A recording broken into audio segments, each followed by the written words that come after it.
A wall of bronze chariots is screaming towards you at 30 miles an hour, and there is nowhere left to run. Out of nowhere, the valley explodes into pure chaos. The Egyptian army bursts through a hidden mountain pass, catching the enemy completely off guard. At the very front rides Pharaoh Thutmose, leading a terrifying tidal wave of metal, muscle, and horses. Suddenly, the sky turns black. Thousands of high-tech bows launch arrows that pierce straight through heavy armor like paper. The sound is deafening. Screaming soldiers, panicking horses, and the violent splintering of wood as chariots crush through human lines. The shockwave is so brutal that the enemy lines instantly shatter. Soldiers drop their weapons, throw off their armor, and sprint for their lives in absolute terror. This isn't just a fight. This is the first recorded moment of total military devastation in human history.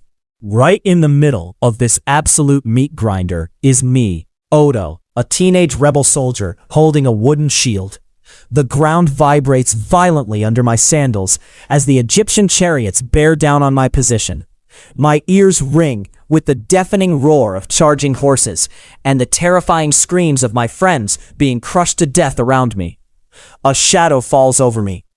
I look up just in time to see a bronze blade flashing under the blazing sun, aiming straight for his chest. Terrified, I drop my shield, turn on my heel, and sprint blindly toward the city walls, running for my absolute survival through a storm of arrows. Now, I am huddled behind the massive stone walls of Megiddo, clutching a bruised shoulder and looking out at the burning valley, wondering how our rebellion went so violently wrong. This entire bloodbath started because of power, greed, and a massive miscalculation. For generations, Egypt treated my homeland like a personal treasury, draining us of our gold, timber, and grain. When the old Egyptian queen died, the King of Kadesh saw a golden opportunity to break the pharaoh's chains.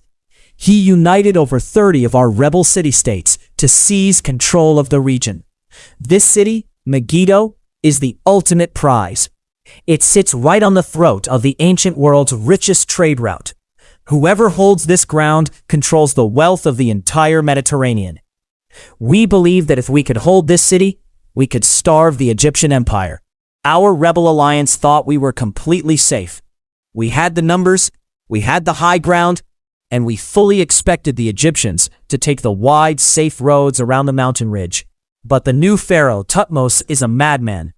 He chose a path so narrow that his soldiers and horses had to march in a single-file line through a rocky canyon. A tiny fraction of our force could have wiped them out in minutes, so our scouts never even bothered to guard it. The Egyptians burst through the mountain bottleneck completely undetected and slammed into our valley. When the sun rose, the ridgeline turned into a terrifying wall of polished bronze chariots. The sheer speed of the assault and the rain of deadly composite arrows turned our front lines into an instant meat grinder. I dropped my shield and ran simply because there was nothing else to do. Now we are trapped inside the city like rats, watching the Egyptian army surround the walls. We wanted to crush an empire, but we only succeeded in waking a monster. The heavy wooden gates slammed shut, sealing us inside a massive tomb of stone, while the screams of the dying still echo outside. From the high towers, I look down as the Egyptian army ceases their pursuit. They aren't retreating. They are unpacking axes and saws, chopping down every single olive tree in our valley. They are building a massive wooden wall entirely around our city. Pharaoh Thutmose has publicly sworn an oath. He will not leave until we starve to death or surrender. He has named our wooden prison Thutmose, the binder of the barbarians. Weeks bleed into agonizing months. The rich trade city that once held the wealth of the world now holds nothing but dust and despair.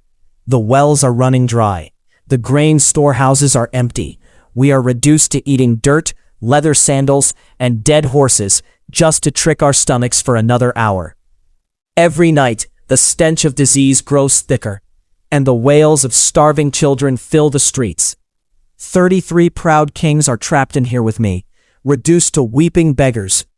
It takes 8 horrific months of slow starvation before our leaders finally break. Tomorrow the gates will open. We will crawl out on our hands and knees to beg the Pharaoh for mercy. We thought we could choke the empire, but Egypt just choked us out of existence.